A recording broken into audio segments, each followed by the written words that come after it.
So the WNBA has basically just been, it's just huge. Like, it's gotten huge, and mainly because of her.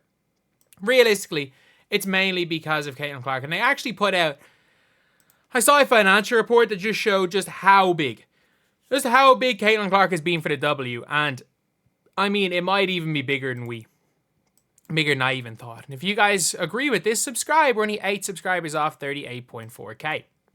Trying to hit that by the end of the day. So anyway, yeah, let's take a look at this. So I saw this tweet here, a thing from Relometrics. It says here, we analyzed the top earning brands with partnerships in the WNBA, the top earning verticals, broadcast values by game, and so much more.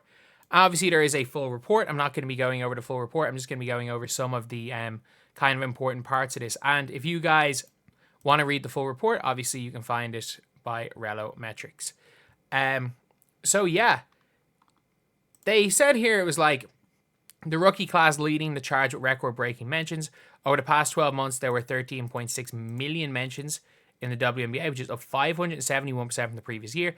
Of that, 4.7 million include the top 7 rookies.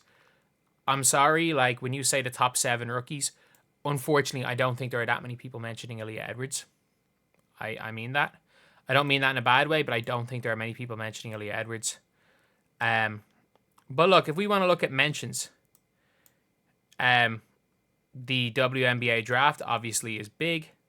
But look, we know the main thing about is like these all correlate with Caitlin Clark games.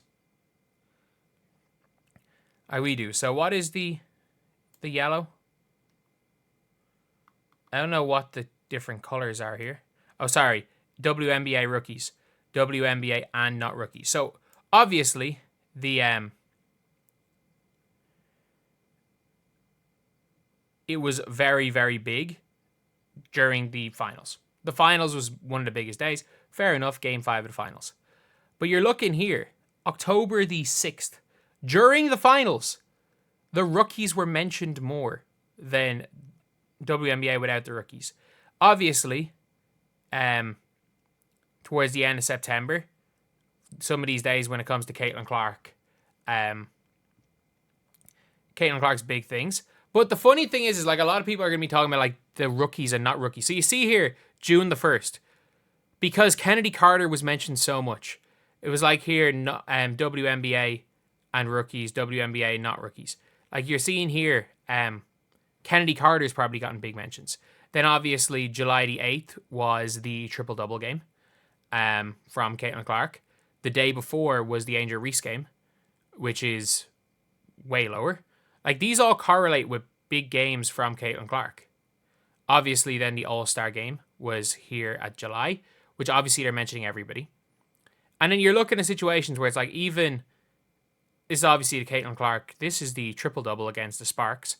But you're seeing here, like, obviously all the other mentions. Realistically, how many of these mentions were Dejanay? Like, Dejanay. So I think a lot of it is the Caitlin Clark situation. But for this one here, there's no breakdown specifically on rookies. It's just talking about the rookies. But this right here just shows. And it's showing here what the rough sponsorship media value for the top 10 games. And of the top 10 games, 9 of them included the Indiana Fever. The Connecticut Sun in June against the Dallas Wings is a bit of a surprising one. And then it even has here, like, about the Sparks and the Fever on the 4th of September. It says here, garnered much higher exposure and asset duration than the other listed games.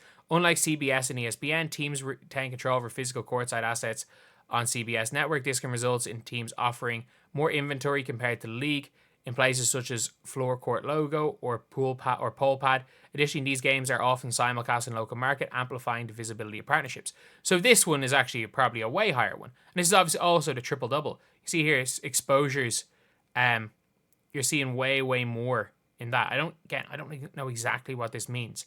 But at the same time, you're looking at the amount of sponsor media revenue being driven. From just these games alone, there's what? I'm just taking a rough guess, like 6 million, 8.5, 10.5, 12.5, 14 million. These two, 17 million, 18. Like roughly about 20 million from just sponsorship media value media on Fever games. And that's only their top 9 games during the season. And if you want to say, oh, but it's like, it's all the other rookies, and I do get it, like 3 of the games were Chicago Sky and Indiana Fever. Like 3 of them were those games. But also you can't have to take into account that like the Wings and the Fever, the last game before the All-Star break, is the highest. It is the highest. It's not the highest viewership wise. And then you're also looking the highest viewership wise is actually the Seattle Storm versus the Indiana Fever right after the Olympic break. So obviously people were so excited to see the Fever team after the Olympic break because that was their second game and their first game on ESPN or on ABC after that. And you're seeing no matter what the network is, not available. Ion. Like in fairness, like this was a huge game here. It was on Ion. But you're seeing here like games on Ion are drawing in huge money. So the amount of money that Caitlin Clark has drawn in for the WNBA is crazy. And look, I do think when we're talking about it, the amount of money that Angel Reese brings in is big, but there's no comparison. Like, I always say this, you can't diminish the entirety of the impact of, for example, an Angel Reese or a Cameron Brink or those type of people. I don't think you can't say they've had no impact because that's just straight up, that's false.